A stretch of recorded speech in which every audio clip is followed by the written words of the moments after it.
Oui, Paul a été baptisé par Ananias. Voilà la réponse pour ceux qui m'ont appelé là. Voilà la réponse, je vais vous envoyer en vidéo comme ça. Paul a été baptisé par Ananias de Damas.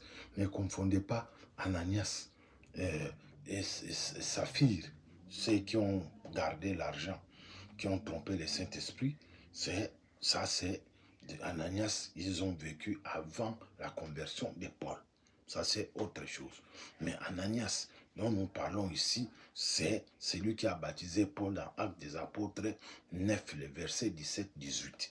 Mais celui que j'ai cité avant là, Ananias et Saphir, ça c'est, on a parlé de lui dans Actes des Apôtres 5. Donc nous avons encore un autre Ananias qui était un sacrificateur.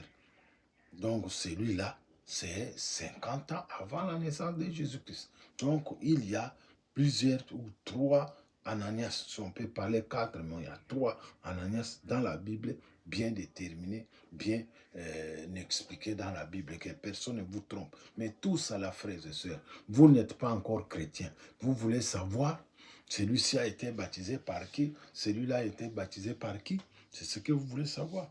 Donc, soyez souple, on vous a parlé, nous sommes là. Nous sommes là pour enseigner la bonne nouvelle. Comme lui-même, notre Seigneur, notre Sauveur Jésus-Christ, notre Père qui est dans les cieux s'appelle Jésus.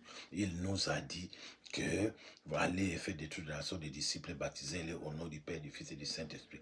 Voilà les églises, les anciennes églises qui ont pris la Bible mais qui n'ont pas compris, qui n'ont pas été appelés. Ils ont baptisé au nom du Père, du Fils et du Saint-Esprit. Il faut toujours leur demander c'est écrit où et nous allons montrer c'est écrit comment. Nous allons voir. Voilà que Jésus-Christ avait apparu à ses disciples en cours de route encore, les 11 là, parce que Judas Iscariote était parti.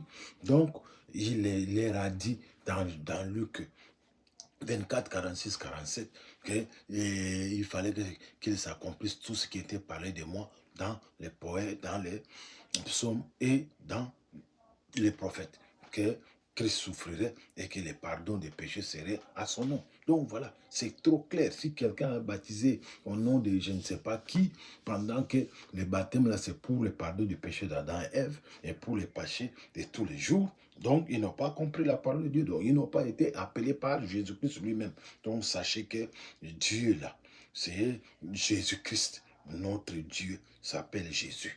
Donc, respectez la parole de Dieu. Voilà la réponse à ce que je voulais vous dire. Voilà les serviteurs de Jésus-Christ que je suis missionnaire. Raphaël vous explique. Appelez-moi si vous avez